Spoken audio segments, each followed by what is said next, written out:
If you guys have been watching the channel for a while, you know that not long ago I made a video saying that DeMarcus Cousins had the weirdest career in NBA history, but now I'm starting to think that by the end of his career, Kawhi Leonard might take that title. Because when you really think about his path through the league and now ultimately where he's landed in LA with the Clippers, it has been one of the stranger paths really I can remember potentially ever. Because he goes to San Antonio as this guy that a lot of people really liked in that draft, but certainly not enough to pick him, you know, in the top half of the lottery. And there was some upside, there was some potential there defensively, but him turning into what he did in San Antonio, where he wins a title with them, he becomes an MVP caliber player by the time his time in San Antonio is over, and he's with this model franchise, right? Like he's the quiet guy that just goes about his business, this great development story. He's like the perfect Spur, right? And then all of a sudden he's like, you know what? I don't want to be here anymore. And he's distrusting of the medical staff. He has this weird lower leg injury thing where he just basically isn't playing, isn't showing up, doesn't want to be there. Ends up in Toronto. He's fantastic there. I mean, he's healthy. They give him everything that he needs in terms of his injury management. They end up winning a title with him as well. And then he goes to this Clippers situation in 2019, brings Paul George with him because he wanted to play with Paul George. He wouldn't have signed with the Clippers if they didn't make the Paul George trade. And he basically, if they wanted to get him, forced that team to trade all these assets, to mortgage their future, to get Paul George, to put those two guys together with a promise of potentially winning a title and putting together what has been over the last couple of seasons one of the better, more expensive, deeper rosters in the entire league since he signed in 2019, adding Kawhi to a team that already was relatively successful prior to him and Paul George getting there. And ever since then in LA, it has been beyond weird, culminating now in a situation where we have no idea when, if Kawhi is going to play this season. We have no idea what's happening with this guy. And it's just a conversation that needs to be had, because you could make the argument that no other player in the last 10 years has gotten more of the benefit of the doubt in terms of like the public discourse around a player than Kawhi Leonard does. I think there's a lot of other players in the league that if they had done what he's done over the last handful of seasons would have gotten a lot more criticism than he has. And there's obvious reasons for that, right? Like he's not a guy that creates a lot of waves publicly. He doesn't say a lot of things publicly, and he's just a pretty quiet guy. He goes about his business. He's won a title with two different teams. He still has a little bit of that like Spurs mojo on him where he's just like the consummate professional type guy. But the bottom line is at certain points, like he's almost held this Clippers organization hostage, right? I mean, they brought him in understanding what Kawhi brought to the group, not only on the floor, but, you know, with his injury stuff and what that has meant for him. I mean, since the weird situation in San Antonio, he's been incredibly private about what's happening with him medically. He basically does his own thing in terms of how he handles his injuries. He doesn't really tell the team. He doesn't really feel the need to inform anybody if he is or isn't playing. And it's just an incredibly weird situation as a guy that almost exists completely separately from the team, which is not what we knew him as prior to him forcing his way out of San Antonio.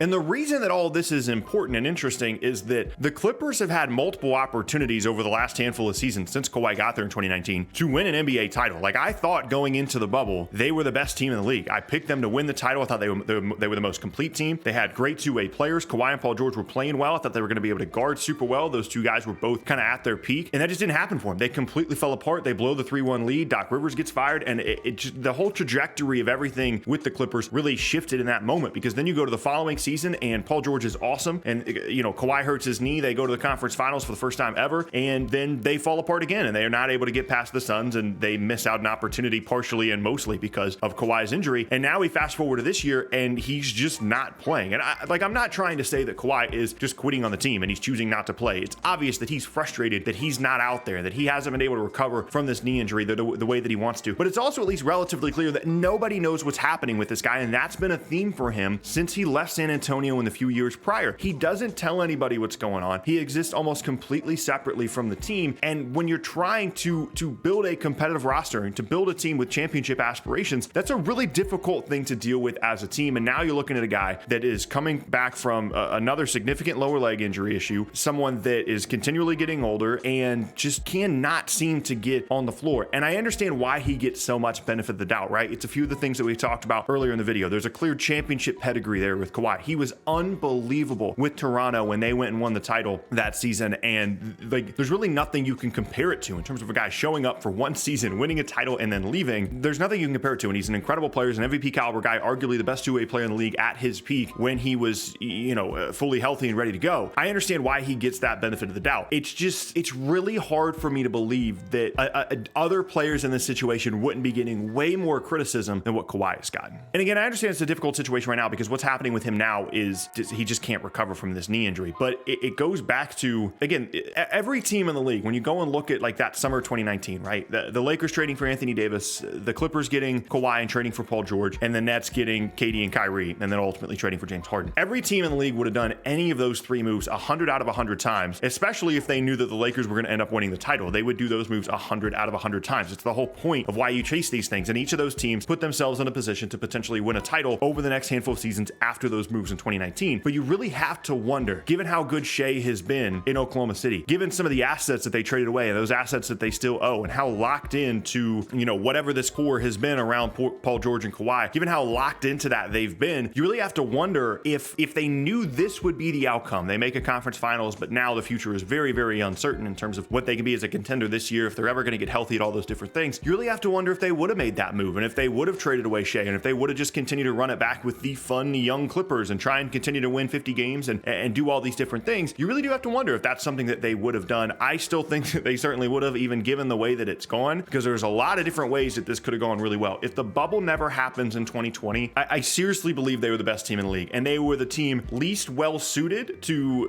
perform well in the bubble. I think we've learned since then that it was just a really difficult situation for them, and those guys were affected more by it than anybody else in the league. But if that didn't happen, I think that they certainly at least would have made the conference finals and maybe won the title that year in 2020. But now it feels premature to say that this era of Clippers basketball is just over, right? But like without Kawhi, they're not a contender this year. Like they're a good team and they've got plenty of depth. They're paying a ton of money to have all these different wings and all these different guys that can score. They've got John Wall, they've got Reggie Jackson, Paul George, of course. But without Kawhi, they're not on the same level as these other teams, not even, within their own conference, much less throughout the entire league. And it is almost like they have a Kawhi problem, right? And it's just so difficult to evaluate this situation because it is obviously difficult for him to return from this knee injury, and he's had these issues in the past with injuries. But a guy that feels this separate from the team, it just continually feels like a distraction for them. And throughout the entirety of the last 6 or 7 years of his career, I think if that situation was placed on another player, they'd be getting so much more criticism than Kawhi does right now. And to be honest, like we say this kind of stuff all the time, right? Like this team has a Russell Westbrook problem. This team has a Kawhi Leonard problem. This team has in certain cases, a Kevin Durant problem. In certain cases in the past, James Harden, whatever the case may be. But here's the thing. This is how the league works. Like you take your swings on getting the stars, and it's a star-driven league. And when the Clippers brought in Kawhi, they knew that when they brought him in, and I'm sure they had an understanding at the time, like he's going to do his own thing medically. Like that's what he does. He's going to be in his own little corner. He's going to exist in his own little bubble, kind of away from the team, and he's going to show up. And when he's healthy, he's going to be one of the best players in the league. That's just what you do, especially if you're the Clippers and you're a second-level franchise, especially if you're Brooklyn and you're a second-level franchise within your own market for each of those teams. Like you're going to give Kyrie and KD a ton of power within the organization if that's what they want to sign with your team. You're going to give Kawhi anything that he wants medically and any kind of separation from the team that he wants if you're the Clippers, and he's going to come in and be this incredible guy for you. It's what you do. It's how the league is set up. It's set up in a way that you can sign one or two guys and completely change your franchise overnight. That's the way that the NBA works. And so even though, yes, it is phrased as like this is a Kawhi Leonard problem and it's one of the weirder careers that we've seen, and it's a situation that is just constantly uneasy. You have no idea what's happening. If anybody tells you they know what's happening with Kawhi, they're lying. Nobody knew what he wanted when he went to Toronto via trade. Nobody knew what he wanted when he tried to get out of San Antonio. Nobody knew what he wanted as a free agent when he signed with the Clippers. And it's just all in all, I think each of these situations, again, I continue to see parallels between Brooklyn and both the LA teams and the moves they made in 2019. It's just how the league works. And yes, other teams have built their teams better. Having someone like Giannis in Milwaukee, Phoenix has done a really good job. Golden State, of course. But when you're one of these teams that is really far away from contention and you want to get there and you want to fast track it, this is how you do it. And you're willing to give up a lot. You're willing to sacrifice a lot in order to bring these guys in because they're that level of good. And it's just how the NBA works. And at a certain point, maybe we'll see a shift away from that. We'll see more teams try and build through homegrown talent and try and find the next Giannis, try and find the next Steph. But if you don't have those guys, like this is just how it goes. And these guys have that much power. And I don't know that that's necessarily a bad thing for the league because I think all that player movement and having these teams that are willing to give these guys this level of power certainly instigates that. I don't know that's necessarily a bad thing for the league. I just think more so it's the reality of the situation. And if you're a Clippers fan, like, yeah, it's probably weird that Kawhi just doesn't play. And it's weird that he's played like, 100 and something games for the team since signing with them. But you still have Kawhi Leonard on your team. Like, you still have that hope constantly of, like, if he does come back and he's healthy, and we have Paul George, and we have an owner that's invested and wants to pay all these guys, we do have a chance. Like, if Kawhi comes back and becomes a 25 point per game guy, one of the best two-way players in the league, you're one of those teams. You're in the circle. You're one of the 8 teams that has a chance to win a title, and that's the only thing you can do as an NBA team. If you're trying to win and you're trying to be competitive and your goal is to win a title, all you can do is put yourself in a position and hope that things fall your way once you get to the postseason. And the Clippers can still be one of those teams this season. Even as far-fetched as it seems for them and for teams like Brooklyn and other teams around the league, you can still be one of those teams. And that promise and that hope is what drives having a Kawhi Leonard problem, because he can also in many ways be the solution for your team when almost no other player in the league could be.